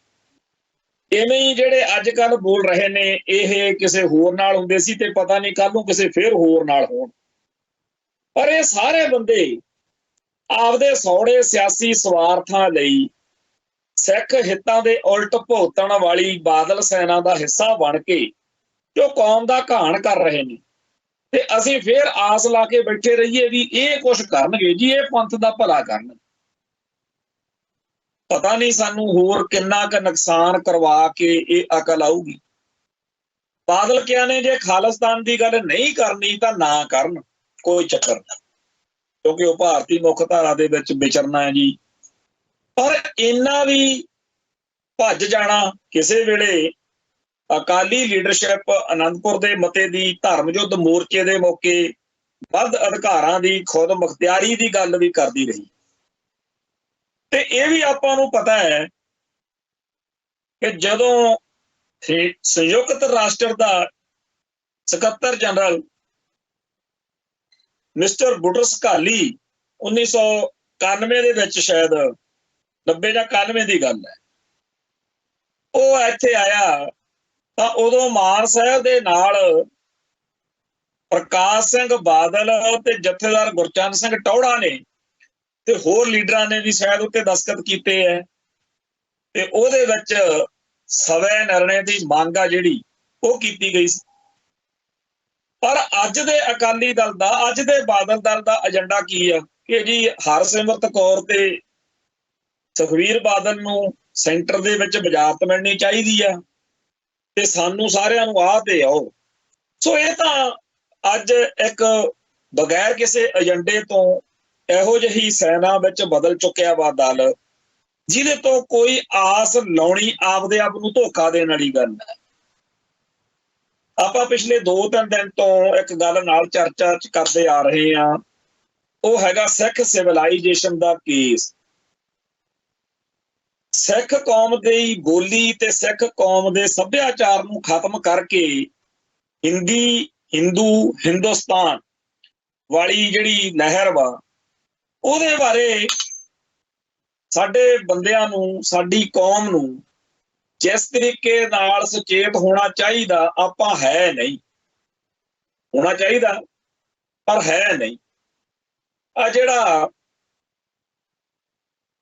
ਦੱਖਣੀ ਭਾਰਤ ਆ, ਉਧਰਲੀਆਂ ਜਦੋਂ ਖਬਰਾਂ ਪੜ੍ਹਦੇ ਆ ਉਦੋਂ ਆਪਣੇ ਆਪ ਤੇ ਸ਼ਰਮ ਆਉਂਦੀ ਆ ਵੀ ਸਾਡਾ ਜਿਹੜਾ ਪੰਜਾਬ ਆ, ਇੱਥੇ ਅਕਾਲੀ ਦਲ ਨੂੰ ਜਾਂ ਸਿੱਖ ਜਥੇਬੰਦੀਆਂ ਨੂੰ ਲੜਨਾ ਚਾਹੀਦਾ ਸੀ, ਅੜਨਾ ਚਾਹੀਦਾ ਸੀ, ਪਰ ਅਸੀਂ ਕੀ ਬਣੇ ਫਿਰਦੇ ਆ। ਜਿਹੜਾ ਤਾਮਿਲਨਾਡੂ ਦਾ ਮੁੱਖ ਮੰਤਰੀ ਆ MK ਸਟਾਲਨ, ਉਹ ਕਹਿੰਦਾ ਚਾਹੇ ਕਰੋੜਾਂ ਰੁਪਏ ਦੇ ਦਿਓ ਜੀ, ਮੈਨੂੰ ਪਤਾ ਹੈ ਬਈ ਹਿੰਦੀ ਮਖੌਟਾ ਵਾ, ਸੰਸਕ੍ਰਿਤ ਚਿਹਰਾ ਵਾ। ਉਹ ਕਹਿੰਦਾ ਮੈਨੂੰ ਪਤਾ ਵੀ ਤੁਸੀਂ ਇੱਥੇ ਹਿੰਦੂ ਸਿਵਲਾਈਜੇਸ਼ਨ ਜਿਹੜੀ ਆ ਉਹ ਥੋਪਣ ਨੂੰ ਫਿਰਦੇ ਹੋ, ਮੈਂ ਤਾਂ ਤਾਮਿਲਨਾਡੂ ਦੇ ਵਿੱਚ ਇਹ ਨਹੀਂ ਲੈ ਕੇ ਆਉਣ ਦੇਣੀ ਗੱਲ। ਕਹਿੰਦਾ ਹਿੰਦੀ ਥੋਪਣ ਦਾ ਵਿਰੋਧ ਠੋਕ ਵਜਾ ਕੇ ਕਰਨਾ, ਕੋਈ ਉਹਨੂੰ ਡਰ ਭੈ ਹੀ ਨਹੀਂ। ਇਹੋ ਜਿਹੀ ਕੋਈ ਸਟੇਟਮੈਂਟ ਪੰਜਾਬੀ ਦੇ ਹੱਕ ਵਿੱਚ ਪੰਜਾਬ ਦੇ ਕਿਸੇ ਵੀ ਆਗੂ ਤੋਂ ਨਹੀਂ ਮਿਲਦੀ। ਤੇ ਆਹ ਮੈਂ ਫੋਟੋਆਂ ਦੇਖ ਰਿਹਾ ਕਿ ਕਿਵੇਂ ਜਿਹੜੇ ਉੱਥੇ ਕੋਈ ਵੀ ਬੋਰਡ ਆ, ਕੋਈ ਸਰਕਾਰੀ ਕੋਈ ਗੈਰ ਸਰਕਾਰੀ, ਧੜਾ ਧੜ ਤਾਮਿਲਨਾਡੂ ਦੇ ਲੋਕ ਸੂਬੇ ਭਰ ਦੇ ਵਿੱਚ ਹਿੰਦੀ ਵਾਲੇ ਜਿਹੜੇ ਬੋਰਡ ਨੇ ਉਹ ਢਾਈ ਜਾਂਦੇ ਆ, ਮਿਟਾਈ ਜਾਂਦੇ ਆ। ਕਾਲਾ ਰੰਗ ਲਿਆ ਹੋਇਆ ਆ, ਕੋਈ ਪੋਲਾ ਪੱਟਮ ਪਤਾ ਨਹੀਂ ਕੋਈ ਜੰਕਸ਼ਨ ਆ, ਉਹਦੇ ਉੱਤੇ ਕਾਲੋ ਫੇਰਤੀ, ਇੱਕ ਭਾਰਤੀਏ ਡਾਕ ਲਿਖਿਆ ਹੋਇਆ ਸੀ, ਇੰਡੀਆ ਪੋਸਟ, ਉਹਦੇ ਉੱਤੇ ਫੇਰਤੀ। ਧੜਾ ਧੜ ਉੱਥੇ ਲੋਕ ਜਿਹੜੇ ਨੇ ਉਹ ਹਿੰਦੀ ਦੇ ਖਿਲਾਫ ਡਟੇ ਹੋਏ ਨੇ। ਉਹਨਾਂ ਨੂੰ ਸਮਝ ਆ ਕਿ ਜੇ ਹਿੰਦੀ ਮੰਨ ਲਈ ਨਾ ਫਿਰ ਹਿੰਦੂ ਵੀ ਮੰਨਣਾ ਪਊਗਾ, ਤੇ ਹਿੰਦੂ ਨੂੰ ਮੰਨਣ ਦਾ ਮਤਲਬ ਆ ਆਪ ਦੇ ਜਿਹੜੇ ਸਾਡੇ ਸਿਧਾਂਤ ਨੇ, ਜਿਹੜੀ ਸਾਡੀ ਪਿਛੋਕੜ ਆ, ਸਾਡਾ ਸਾਰਾ ਕੁਛ ਆ, ਉਹਦੇ ਉੱਤੇ ਸਵਾਲੀਆ ਨਿਸ਼ਾਨ ਲੱਗਣਾ। ਇਵੇਂ ਹੀ ਸਾਡੇ ਧਰਮ ਦਾ ਮਸਲਾ, ਸਾਡੇ ਧਰਮ ਦਾ ਜਿੰਨਾ ਕੁ ਨੁਕਸਾਨ ਹੋਇਆ ਉਹ ਹਿੰਦੀ ਨੂੰ ਮੰਨਣ ਕਰਕੇ ਹੋਇਆ। ਅਗਲੇ ਠੋਕ ਵਜਾ ਕੇ ਪੰਜਾਬੀ ਦਾ ਨੁਕਸਾਨ ਕਰਦੇ ਆ, ਹਿੰਦੀ ਜਿਹੜੀ ਆ ਉਹ ਥੋਪਦੇ ਆ।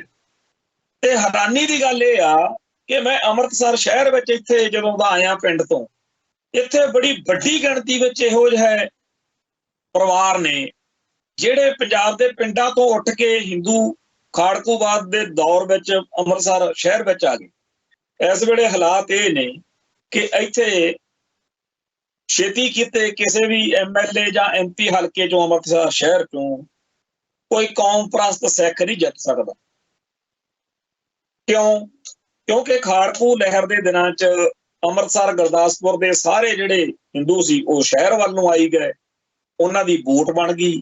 ਅੱਜ ਉਹਨਾਂ ਦਾ ਵੋਟ ਬੈਂਕ ਐਡਾ ਵੱਡਾ ਬਈ ਜੇਕਰ ਕਿਸੇ ਪਾਰਟੀ ਨੇ ਜਾਂ ਤਾਂ ਇੱਥੇ ਨਵਜੋਤ ਸਿੱਧੂ ਵਰਗਾ ਮੰਦਿਰਾਂ 'ਚ ਟੱਲੀਆਂ ਖੜਕਾਉਣ ਵਾਲਾ, ਸ਼ਿਵਲਿੰਗ ਦੀ ਪੂਜਾ ਕਰਨ ਵਾਲਾ, ਜਨੇਊ ਪਾ ਕੇ ਬ੍ਰਾਹਮਣਵਾਦੀ ਕਰਮਕਾਂਡ ਕਰਨ ਵਾਲਾ ਸਿੱਖ, ਜਿਹਨੂੰ ਸਿੱਖ ਕਹਿਣਾ ਜਾਂ ਨਹੀਂ ਕਹਿਣਾ, ਜਾਣੀ ਕਿ ਕੇਸਾਧਾਰੀ ਸਿੱਖ, ਕੇਸਾਧਾਰੀ ਹਿੰਦੂ, ਉਹ ਜਿੱਤ ਸਕਦਾ, ਤੇ ਜਾਂ ਫਿਰ ਹਿੰਦੂ ਜਿੱਤਦੇ। ਇਸ ਅੰਮ੍ਰਿਤਸਰ ਵਾਂਗ ਹੀ ਪੂਰੇ ਪੰਜਾਬ ਦੇ ਵਿੱਚ ਮਾਮਲਾ ਗੜਬੜ ਹੋਇਆ ਹੈ। ਪਰ ਸਭ ਤੋਂ ਜਿਹੜੀ ਮਾੜੀ ਗੱਲ ਆ ਸ਼ਹਿਰਾਂ ਦੇ ਵਿੱਚ, ਮੈਂ ਖੁਦ ਇੱਥੇ ਜਦੋਂ ਸਾਡੇ ਬੱਚੇ ਹੁਣ ਹੋਏ ਆ, ਮੈਂ ਦੇਖ ਰਿਹਾ ਕਿ ਉਹਨਾਂ ਨੂੰ ਜੇ ਇਹੋ ਜਿਹੀ ਪੰਜਾਬੀ, ਜਿਹੋ ਜਿਹਾ ਸਿੱਖ ਸੱਭਿਆਚਾਰ ਦਾ ਅਸਰ ਸਾਡੇ ਤੇ ਪਿਆ, ਮੈਂ ਜਾਂ ਮੇਰੀ ਸੰਘਣੀ ਤੇ, ਉਵੇਂ ਦਾ ਸਾਡੇ ਨਿਆਣਿਆਂ ਤੇ ਨਹੀਂ ਪੈ ਸਕਦਾ। ਹਾਲਾਂਕਿ ਉਹਨਾਂ ਨੂੰ ਅਸੀਂ ਸਿੱਖ ਧਰਮ ਨਾਲ ਜੋੜਨ ਦੀ ਹਰ ਸੰਭਵ ਕੋਸ਼ਿਸ਼ ਕਰਾਂਗੇ, ਕਰਦੇ ਹਾਂ, ਪਰ ਸਾਡੇ ਆਲੇ ਦੁਆਲੇ ਮਾਹੌਲ ਹੀ ਇਹ ਆ ਕਿ ਹਿੰਦੂ ਹਿੰਦੁਸਤਾਨ। ਜੇ ਅੰਮ੍ਰਿਤਸਰ ਵਰਗੇ ਸ਼ਹਿਰ ਦਾ ਇਹ ਹਾਲ ਆ, ਲੁਧਿਆਣਾ ਜਿੱਥੇ ਆਬਾਦੀ ਭਈਆਂ ਨੇ ਪੂਰੀ ਭਰਤੀ, ਚੰਡੀਗੜ੍ਹ ਦਾ ਜਾਂ ਹੋਰ ਸ਼ਹਿਰਾਂ ਦਾ ਕੀ ਹਾਲ ਹੋਊਗਾ। ਸੋ ਜੇ ਕਿਸੇ ਨੇ ਫੁਕਰੀਆਂ ਮਾਰਨੀਆਂ ਰਹੀਆਂ ਕਿ ਜੀ ਇੱਥੇ ਕੋਈ ਖਤਰਾ ਨਹੀਂ, ਉਹਦੀ ਮੌਜ ਆ। ਪਰ ਦਿਨੋਂ ਦਿਨ ਆਪਾਂ ਬਹੁਤ ਵੱਡੇ ਭਿਆਨਕ ਸੰਕਟ ਵਿੱਚ ਡਿੱਗਦੇ ਜਾ ਰਹੇ ਹਾਂ, ਜਿਹਨੂੰ ਅਸਿਮੀਲੇਸ਼ਨ ਕਹਿੰਦੇ ਆ। ਪਿਛਲੇ ਦਿਨੀ ਇੱਕ ਗੁਰਸਿੱਖ ਸੱਜਣ ਦੀ ਇੰਟਰਵਿਊ ਸੁਣ ਰਿਹਾ ਸੀ, ਉਹ ਕਹਿੰਦਾ ਜੀ RSS ਤੋਂ ਡਰਨ ਦੀ ਲੋੜ ਨਹੀਂ। ਵਧੀਆ ਗੱਲ ਹੈ ਜੀ, ਡਰਨ ਦੀ ਲੋੜ ਨਹੀਂ, ਪਰ RSS ਬਾਰੇ ਪਤਾ ਤਾਂ ਹੋਵੇ ਵੀ ਉਹਦਾ ਏਜੰਡਾ ਕੀ ਆ, ਸਿੱਖੀ ਨੂੰ ਕਿਵੇਂ ਨੁਕਸਾਨ ਕਰਨਾ ਚਾਹੁੰਦੇ ਆ। ਜੇਕਰ ਦੁਸ਼ਮਣ ਬਾਰੇ ਤੁਹਾਨੂੰ ਜਾਣਕਾਰੀ ਆ ਤਾਂ ਤੁਸੀਂ ਦੁਸ਼ਮਣ ਨੂੰ ਜਾਣਦੇ ਹੁੰਦੇ ਹੋ, ਸਮਝਦੇ ਹੁੰਦੇ ਹੋ। ਜੇ ਤੁਹਾਨੂੰ ਪਤਾ ਹੀ ਨਹੀਂ ਵੀ RSS, ਇੱਥੇ ਤਾਂ ਕਹੀ ਜਾਂਦੇ ਆ ਪਿੱਛੇ ਜਿਹੜਾ ਰਾਜਦੇਵ ਸਿੰਘ ਆ ਉਹ ਭਕਾਈ ਮਾਰੀ ਜਾਵੇ। ਹਾਲਾਂਕਿ ਲੌਂਗੋਵਾਲ ਕਤਲਕਾਂਡ ਸਮੇਤ ਹੋਰ ਬਹੁਤ ਸਾਰੇ ਸਾਡੇ ਜੁਝਾਰੂਆਂ ਦੇ ਕੇਸ ਲੜੇ ਆ, ਅਸੀਂ ਇੱਜ਼ਤ ਕਰਦੇ ਹਾਂ। ਪਰ ਉਸ ਐਡਵੋਕੇਟ ਰਾਜਦੇਵ ਸਿੰਘ ਬਰਨਾਲੇ ਦੇ ਉਹ ਬਿਆਨ ਜਦੋਂ ਉਹ ਧੜੱਲੇ ਨਾਲ ਸਾਨੂੰ ਚੜਾਉਂਦਾ ਸੀ ਕਿ ਮੈਨੂੰ ਦੱਸੋ ਤਾਂ ਸਹੀ RSS ਨੇ ਤੁਹਾਡਾ ਨੁਕਸਾਨ ਕੀ ਕੀਤਾ। ਇਹੋ ਜਿਹੀਆਂ ਗੱਲਾਂ ਕਰਨ ਵਾਲੇ ਲਾਲਪੁਰੇ ਵਰਗੇ ਤਰਲੋਚਨ ਸਿੰਘ ਮੈਂਬਰ ਪਾਰਲੀਮੈਂਟ ਵਰਗੇ ਹੋਰ ਇਹੋ ਜਿਹੇ ਹਜ਼ਾਰਾਂ ਹੀ ਨੇ ਜਿਨ੍ਹਾਂ ਨੂੰ ਮਾੜਾ ਮੋਟਾ ਕੋਈ ਗੁਣ ਹੁੰਦਾ ਨਾ ਲਿਖਣ ਬੋਲਣ ਸਮਝਣ ਦਾ, ਅਗਲੇ ਪੱਟ ਲੈਂਦੇ ਆ। ਜਿਵੇਂ ਮੇਰੇ ਵਰਗੇ ਨੂੰ ਕਹਿਣਗੇ ਤੈਨੂੰ MP ਬਣਾ ਦੇਾਂਗੇ, ਤੈਨੂੰ MLA ਬਣਾ ਦੇਾਂਗੇ, ਤੈਨੂੰ ਝੰਡੀ ਵਾਲੀ ਕਾਰ ਦੇ ਦਿਆਂਗੇ, ਤੂੰ ਬਸ ਆ ਛੱਡ ਦੇ ਸਿੱਖੀ ਵਾਲਾ ਪੰਥ ਵਾਲਾ ਖਹਿੜਾ, ਤੇ ਸਾਡੇ ਬੰਦੇ ਵਿਕ ਜਾਂਦੇ ਆ। ਕਿੰਨੇ ਕੁ ਨੇ ਜਿਹੜੇ ਅੜੇ ਰਹਿੰਦੇ ਆ। ਤੇ ਸਾਡੀ ਕੌਮ ਵਿਕਾਊ ਮਾਲ ਨੂੰ ਫੇਰ ਮਾਨਤਾ ਦੇਣ ਤੁਰ ਪੈਂਦੀ ਹੈ, ਤੇ ਜਿਹੜੇ ਸਾਡੀ ਕੌਮ ਲਈ ਅੜਦੇ ਤੇ ਲੜਦੇ ਲੋਕ ਨੇ ਉਹ ਕਿਹੜੇ ਖੂਹ ਚ ਡਿੱਗਣ ਜੀ। ਜਿਹੜਾ ਇਹ ਸਾਰਾ ਕੁਝ ਚੱਲ ਰਿਹਾ ਇਹਦੇ ਵਿੱਚ ਤਾਮਿਲਨਾਡੂ ਜਾਂ ਦੱਖਣੀ ਭਾਰਤ ਦੇ ਹੋਰ ਸੂਬਿਆਂ ਦੀਆਂ ਖਬਰਾਂ ਹੀ ਪੜ੍ਹ ਲਿਆ ਕਰੀਏ ਆਪਾਂ ਜੀ। ਸ਼ਾਇਦ ਆਪਾਂ ਨੂੰ ਸ਼ਰਮ ਆਵੇ ਕਿ ਆਪਣੇ ਵੀ ਪੰਜਾਬ ਨੂੰ ਵੀ ਪੰਜਾਬੀ ਬੋਲੀ ਨੂੰ ਵੀ ਖਤਰਾ ਉਹਨਾਂ। ਅਸੀਂ ਤਾਂ ਆਪਦੇ ਦੁਸ਼ਮਣ ਨੂੰ ਜੱਫੀਆਂ ਪਾਈ ਫਿਰਦੇ ਹਾਂ। ਉਸ ਦੁਸ਼ਮਣ ਜੇ ਹੁਣ ਸੱਪ ਵਾ, ਜੇ ਕੋਈ ਸੱਪ ਨੂੰ ਆਪਦੇ ਗਲ ਚ ਪਾਈ ਫਿਰੇ, ਜੇਬ ਚ ਪਾਈ ਫਿਰੇ, ਤੇ ਬਾਅਦ ਚ ਕਵੇ ਕਿ ਜੀ ਮੇਰੇ ਡੰਗ ਮਾਰ ਗਿਆ, ਤਾਂ ਸੱਪ ਦਾ ਤਾਂ ਕੰਮ ਆ, ਮੌਕਾ ਤਾਂ ਆਪਾਂ ਦੇ ਰਹੇ। ਅਗਲਿਆਂ ਨੇ ਨਹੀਂ ਬਖਸ਼ਣਾ। ਇੱਕ ਉਹਦੀ ਸਟਾਲਨ ਦੀ ਇੱਥੇ ਦਿਨੇ ਮੈਂ ਪੜ੍ਹ ਰਿਹਾ ਸੀਗਾ ਸਟੇਟਮੈਂਟ, ਉਹ ਕਹਿੰਦਾ ਹਿੰਦੀ ਜਿਹੜੀ ਆ ਜਾਂ ਸੰਸਕ੍ਰਿਤ, ਇਹਨੇ 25 ਉੱਤਰੀ ਭਾਰਤੀ ਭਾਸ਼ਾਵਾਂ ਤਬਾਹ ਕਰਤੀਆਂ, ਤੇ ਉਹਦੇ ਚ ਆਪਣੀ ਵੀ ਹੈ। ਆਪਣੀ ਬੋਲੀ ਵੀ ਖਿਚੜੀ ਬੋਲੀ ਬਣ ਚੁੱਕੀ ਹੈ। ਪੰਜਾਬੀ ਬੋਲੀ ਬਾਰੇ, ਆਪਦੇ ਸੱਭਿਆਚਾਰ ਬਾਰੇ ਜੇ ਆਪਾਂ ਨਹੀਂ ਸੁਚੇਤ ਹੋਵਾਂਗੇ, ਸਾਡੀਆਂ ਕੁੜੀਆਂ ਸਾਡੇ ਮੁੰਡੇ ਇਸ ਮੌਕੇ ਪੰਜਾਬੀ ਦੇ ਠੇਠ ਸ਼ਬਦ ਨਹੀਂ ਵਰਤ ਸਕਦੇ। ਮੁਹਾਵਰੇ ਚ ਗੱਲ ਕਰਨੀ, ਜਿਵੇਂ ਸਾਡੇ ਪਿੰਡਾਂ ਚ ਲੋਕ ਗੱਲਾਂ ਕਰਦੇ ਆ, ਜਾਂ ਅਖਾਣ ਵਰਤਨੇ, ਉਹ ਪਤਾ ਹੀ ਨਹੀਂ। ਜੇਕਰ ਕੋਈ ਸਿੱਧ ਪੱਧਰੇ ਪੰਜਾਬੀ ਠੇਠ ਲਹਿਜੇ ਚ ਬੋਲਦਾ ਹੈ, ਉਹਦੇ ਵੱਲ ਐਂ ਦੇਖਦੇ ਆ ਜਿਵੇਂ ਅਨਪੜ੍ਹ ਹੋਵੇ। ਮੈਂ ਹੋਰਾਂ ਦੀ ਕੀ ਗੱਲ ਕਰਨੀ ਹੈ, ਜਿਸ ਲਹਿਜੇ ਚ ਮੈਂ ਹੁਣ ਵੀ ਗੱਲ ਕਰ ਰਿਹਾ। ਕਈਆਂ ਨੂੰ ਇਹਦੇ ਤੋਂ ਵੀ ਤਕਲੀਫ ਹੋਣੀ ਆ ਕਿ ਜੀ ਬੜੇ ਸੋਫਿਸਟੀਕੇਟਡ ਜੇ ਬੜੇ ਲਹਿਜੇ ਚ ਗੱਲ ਕਰਨੀ ਚਾਹੀਦੀ ਆ TV ਚੈਨਲਾਂ ਤੇ। ਕਿਉਂ ਭਾਈ, ਜਿਹੜਾ ਸਾਡਾ ਅਸਲੀ ਲਹਿਜਾ ਪੰਜਾਬੀ ਦਾ, ਜੋ ਸਾਡਾ ਅਸਲ ਮੁਹਾਵਰਾ ਹੈ, ਮੁਹਾਂਦਰਾ ਹੈ, ਜੋ ਸਾਡੇ ਠੇਠ ਸ਼ਬਦ ਨੇ, ਉਹ ਕਿਉਂ ਨਾ ਵਰਤੇ ਜਾਣ? ਕਿਉਂ ਅਸੀਂ ਦੂਜੀਆਂ ਬੋਲੀਆਂ ਦੇ, ਦੂਜੇ ਭਾਸ਼ਾਵਾਂ ਦੇ ਉਹ ਸ਼ਬਦ ਜਿਨ੍ਹਾਂ ਦੇ ਉਲਟ ਸਾਡੇ ਕੋਲੇ ਆਪਦੇ ਬੜੇ ਮਜ਼ਬੂਤ ਤੇ ਠੇਠ ਸ਼ਬਦ ਹੈਗੇ ਨੇ, ਕਿਉਂ ਅਸੀਂ ਧੰਨਦੇ ਨੇ ਉਹ ਲੋਕ ਦੱਖਣੀ ਭਾਰਤ ਦੇ ਜਿਹੜੇ ਆਪਦੇ ਬੋਲੀ ਤੇ ਸੱਭਿਆਚਾਰ ਦੀ ਰਾਖੀ ਲਈ ਲੜ ਰਹੇ ਨੇ। ਦੁਰਫਿਟੇ ਨੂੰ ਸਾਡੇ ਉਹਨਾਂ ਲੋਕਾਂ ਦੇ ਜਿਨ੍ਹਾਂ ਨੂੰ ਇਹ ਬਿਮਾਰੀ ਦੀ ਸਮਝ ਹੀ ਨਹੀਂ, ਤੇ ਉਲਟਾ ਉਹ ਸਮਝਦੇ ਆ ਵੀ ਅਸੀਂ ਬੜੇ ਤਰੱਕੀ ਵਾਲੇ ਹੋ ਗਏ, ਜਿਹੜਾ ਅਸੀਂ ਹਿੰਦੀ ਤੇ ਅੰਗਰੇਜ਼ੀ ਦਾ ਗਲਾਵਾਂ ਗਲ ਪਾਇਆ ਹੈ ਤੇ ਪੰਜਾਬੀ ਸਾਨੂੰ ਆਉਂਦੀ ਨਹੀਂ। ਇਹ ਬਹੁਤ ਮਾੜਾ ਵਾਪਰ ਰਿਹਾ, ਔਰ ਇਹਦੀ ਜ਼ਿੰਮੇਵਾਰੀ ਜਿਹੜੇ ਸੱਤਾ ਲੈਂਦੇ ਰਹੇ ਆ ਬਾਦਲ ਲਾਣਾ, ਇਹਨਾਂ ਸਹੀ ਸੀ। ਜਿਹੜਾ ਸਾਡੀ ਕੌਮ ਨੂੰ ਤਬਾਹ ਕਰਨ ਵਾਲਾ ਪ੍ਰੋਜੈਕਟ ਚੱਲ ਰਿਹਾ ਦਿੱਲੀ ਤੋਂ, ਉਹਦੇ ਖਿਲਾਫ ਡਟਣਾ ਕਿਹਨੇ ਸੀ? ਆ ਜਿਹੜੇ 1978 ਤੋਂ ਜਿਨ੍ਹਾਂ ਬਾਰੇ ਅਕਾਲ ਤਖਤ ਸਾਹਿਬ ਤੋਂ ਕਿਹਾ ਗਿਆ, ਉੱਪਰੋਂ ਮਾਰਦੇ ਆ ਚੀਕਾਂ ਕਿ ਸਾਨੂੰ ਐ ਕਾਹਤੋਂ ਕਹਿੰਦੇ। ਸੋ ਬਹੁਤ ਇਸ ਗੱਲ ਦਾ ਦੁੱਖ ਵਾ ਕਿ ਇੱਕ ਪਾਸੇ ਉਹ ਕੋਈ ਕਸਰ ਨਹੀਂ ਛੱਡ ਰਹੇ, ਦੂਜੇ ਪਾਸੇ ਆਪਣੇ ਬੰਦੇ ਇਸ ਗੱਲ ਨੂੰ ਸਮਝਣ ਨੂੰ ਤਿਆਰ ਨਹੀਂ ਹੈਗੇ ਕਿ ਸਮੱਸਿਆ ਕੀ ਹੈ। ਸੋ ਇਸ ਮਾਹੌਲ ਦੇ ਵਿੱਚ ਜਦੋਂ ਕਿ ਨਾਲ ਹੀ ਸਾਨੂੰ ਸਮਝ ਲੱਗ ਰਹੀ ਆ, ਦੇਖ ਰਹੇ ਆ ਕਿ ਉਹਨਾਂ ਦੇ ਕੋਲੇ ਕਲਾ, ਸਾਹਿਤ, ਫਿਲਮਾਂ ਤੇ ਹੋਰ ਹਜ਼ਾਰਾਂ ਸਾਧਨ ਨੇ ਜਿਨ੍ਹਾਂ ਰਾਹੀਂ ਉਹ ਤੁਹਾਡੇ ਧਰਮ ਦਾ, ਕੌਮ ਦਾ ਨੁਕਸਾਨ ਕਰ ਸਕਦੇ। ਜਿਵੇਂ ਆਪਾਂ ਹਿੰਦੀ ਦੇ ਗਾਣੇ ਸੁਣਦੇ ਹਾਂ, ਹਿੰਦੀ ਫਿਲਮਾਂ ਦੇਖਦੇ ਹਾਂ, ਬਾਲੀਵੁੱਡ। ਦੱਖਣੀ ਭਾਰਤ ਵਾਲਿਆਂ ਨੇ ਕਿਉਂ ਆਪਦੀ ਫਿਲਮ ਇੰਡਸਟਰੀ ਖੜੀ ਕੀਤੀ? ਇਸੇ ਸੋਚ ਵਿੱਚੋਂ ਖੜੀ ਕੀਤੀ ਕਿ ਚੰਗੀਆਂ ਬਣਾਈਏ, ਮਾੜੀਆਂ ਬਣਾਈਏ, ਪਰ ਆਪਦੀਆਂ ਬਣਾਉਣੀਆਂ ਨੇ। ਇਹ ਫਿਲਮਾਂ ਰਾਹੀਂ ਵੀ ਆਪਦੇ ਧਰਮ ਦਾ ਪ੍ਰੋਗਰਾਮ ਕਰਦੇ। ਜਿਵੇਂ ਹੁਣ ਸ਼ਾਵਾ ਨਾਂ ਦੀ ਇੱਕ ਫਿਲਮ ਆਈ ਆ, ਜਿਹਦੇ ਵਿੱਚ ਸ਼ੰਭਾ ਜੀ, ਜਿਹੜਾ ਸ਼ਿਵਾਜੀ ਮਰਾਠਾ ਦਾ ਵਾਰਸ, ਉਹਦਾ ਪੁੱਤ, ਉਹਦੇ ਮੁਤਲਕ ਜਾਂ ਸ਼ਿਵਾਜੀ ਦੇ ਇਤਿਹਾਸ ਦੀ, ਔਰੰਗਜ਼ੇਬ ਦੇ ਇਤਿਹਾਸ ਦੀ ਗੱਲ ਹੈ। ਉਹਨਾਂ ਨੇ ਚਲੋ ਫਿਲਮ ਬਣਾਈ, ਫਿਲਮ ਦੀ ਬੜੀ ਕਮਾਈ ਹੋਈ ਆ, ਫਿਲਮ ਦੀ ਬੱਲੇ ਬੱਲੇ ਬੜੀ ਆ। ਭਾਵੇਂ ਕਿ ਬ੍ਰਾਹਮਣਵਾਦ ਨੇ ਸ਼ਿਵਾਜੀ ਮਰਾਠਾ ਨੂੰ ਜਿਉਂਦੇ ਜੀ ਬੜਾ ਤੰਗ ਪਰੇਸ਼ਾਨ ਕੀਤਾ। ਇਹ ਵੀ ਕਦੇ ਪੜ੍ਹਿਆ ਸੀਗਾ ਵੀ ਪੈਰ ਦੇ ਅੰਗੂਠੇ ਨਾਲ ਕਹਿੰਦੇ ਸੀ ਰਾਜ ਤਿਲਕ ਲਾਇਆ, ਸ਼ੂਦਰ ਸਮਝਦੇ ਸੀ।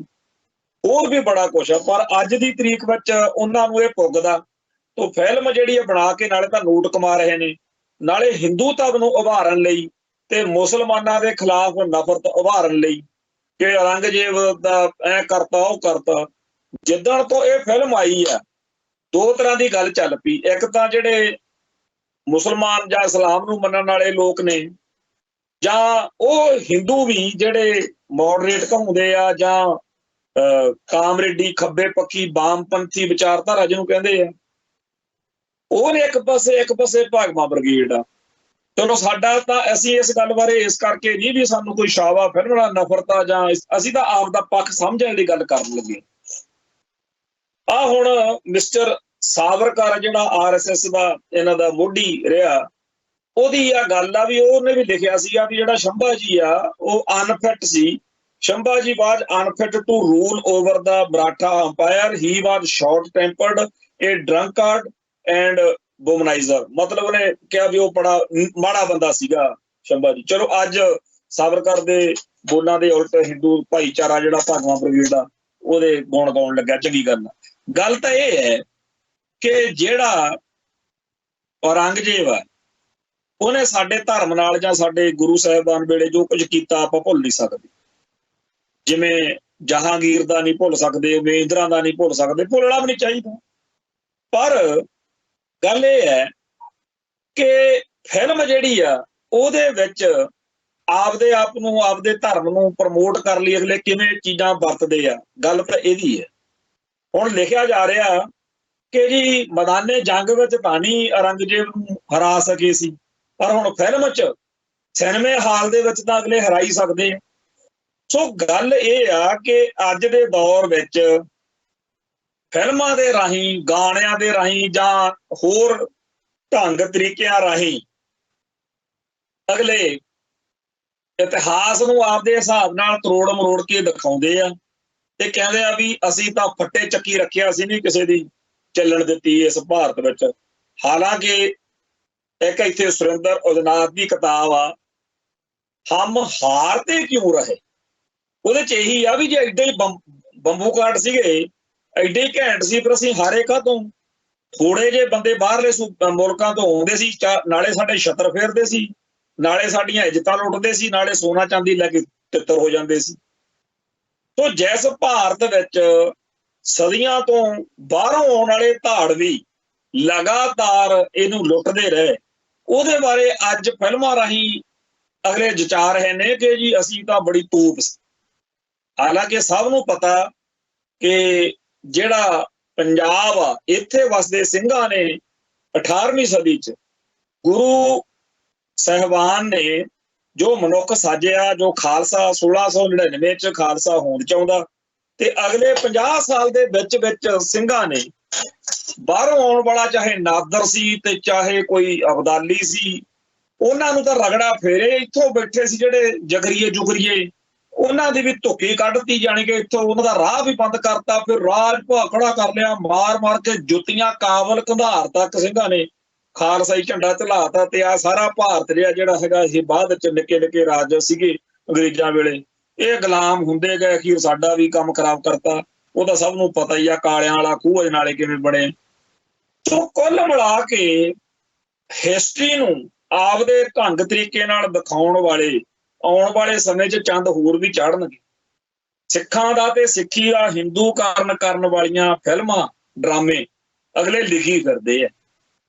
ਸੋ ਕਹਿਣ ਤੋਂ ਭਾਵੇਂ ਆ ਕਿ ਅੱਜ ਇਹ ਨਹੀਂ ਹੈਗਾ ਕਿ ਤੁਹਾਡੀ ਕੌਮ ਨੂੰ ਗੁਲਾਮ ਬਣਾਉਣ ਲਈ ਤੁਹਾਡੇ ਸੰਗਲ ਪਾਏ ਜਾਣ ਜਾਂ ਕਤਲੇਆਮ ਹੀ ਕੀਤਾ ਜਾਵੇ, ਜਿਵੇਂ ਪਹਿਲਾਂ ਨਸਲਕੁਸ਼ੀ ਉਹ ਕਰ ਚੁੱਕੇ ਆ। ਹੁਣ ਇਹ ਵੀ ਤਰੀਕਾ ਹੁੰਦਾ ਬਈ ਫਿਲਮਾਂ, ਨਾਟਕਾਂ, ਡਰਾਮਾ ਤੁਹਾਡੀ ਸਾਈਕੀ ਬਦਲ ਦੂ, ਤੁਹਾਡੀ ਮਨੋ ਅਵਸਥਾ ਹੀ ਬਦਲ ਦੂ। ਸਕੂਲਾਂ ਕਾਲਜਾਂ ਦੀਆਂ ਕਿਤਾਬਾਂ ਰਾਹੀਂ, ਹੋਰ ਢੰਗ ਤਰੀਕਿਆਂ ਰਾਹੀਂ। ਤੇ ਇਸ ਮੌਕੇ ਬੜੀ ਵੱਡੀ ਗਿਣਤੀ ਵਿੱਚ ਸਾਡੇ ਵਿੱਚ ਇਹੋ ਜਿਹੀ ਬਿਮਾਰੀ, ਇਹੋ ਜਿਹੇ ਲੋਕ ਹੈਗੇ ਜਿਹੜੇ ਗੁਰੂ ਪੰਥ ਦੇ ਹਿੱਤਾਂ ਦੇ ਉਲਟ, ਉਹਨਾਂ ਨੂੰ ਹਰ ਮੌਕੇ ਇਹ ਫਿਕਰ ਪਿਆ ਰਹਿੰਦਾ ਵੀ ਕਿਤੇ ਹਿੰਦੂ ਨਾ ਨਾਰਾਜ਼ ਹੋ ਜਾਏ। ਜਿਹੜਾ ਵੀ ਬੰਦਾ ਇਹ ਕਹਿੰਦਾ ਹੋਵੇ ਨਾ ਕਿ ਨਹੀਂ ਜੀ ਇਹੋ ਜਿਹੀ ਤਾਂ ਕੋਈ ਗੱਲ ਹੈ ਨਹੀਂ, ਉਹਨੂੰ ਹੱਥ ਬੰਨ੍ਹ ਕੇ ਬੇਨਤੀ ਆ ਵੀ ਲਗਾਤਾਰ ਫੇਸਬੁੱਕ ਦੇ ਉੱਤੇ 10 ਦਿਨ ਇਹ ਲਿਖ ਕੇ ਦਿਖਾਓ ਕਿ ਹਰ ਸਿੱਖ ਨੂੰ ਗੁਰੂ ਗ੍ਰੰਥ ਸਾਹਿਬ ਨੂੰ ਗੁਰੂ ਮੰਨਣਾ ਚਾਹੀਦਾ, ਇੰਨੀ ਗੱਲ ਲਿਖੀ ਚੱਲੋ।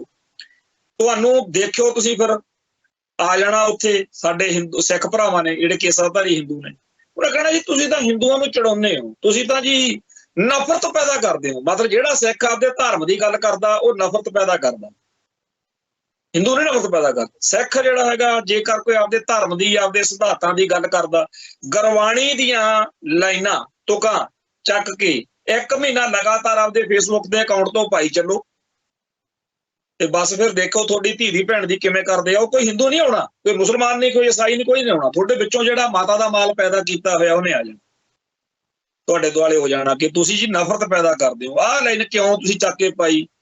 ਜਿਹੜੇ ਗੁਰਬਾਣੀ ਦੇ ਦਿੱਤੇ ਹੋਏ ਸਾਨੂੰ ਸਿਧਾਂਤ ਨੇ ਜਾਂ ਆਦੇਸ਼ ਨੇ, ਉਹਨਾਂ ਦੀ ਵੀ ਅਗਲੇ ਗੱਲ ਬਰਦਾਸ਼ਤ ਕਰਨ ਨੂੰ ਤਿਆਰ ਨੇ।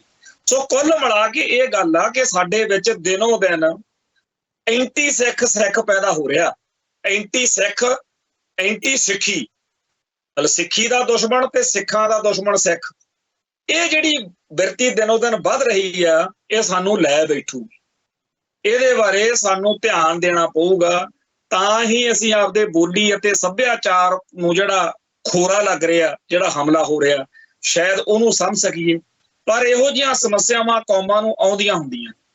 ਸਾਡੇ ਨਾਲ ਕੋਈ ਜੱਗੋ ਤੇਰਵੀਂ ਨਹੀਂ ਹੋਈ, ਪਰ ਹਰ ਕੌਮ ਦੇ ਜਿਹੜੇ ਥਿੰਕਰ ਹੁੰਦੇ ਆ, ਸੋਚਵਾਨ ਮਨੁੱਖ ਹੁੰਦੇ ਨੇ, ਉਹ ਫਿਰ ਇਹਨਾਂ ਹਮਲਿਆਂ ਦਾ ਇਲਾਜ ਕਰਦੇ ਹੁੰਦੇ ਨੇ।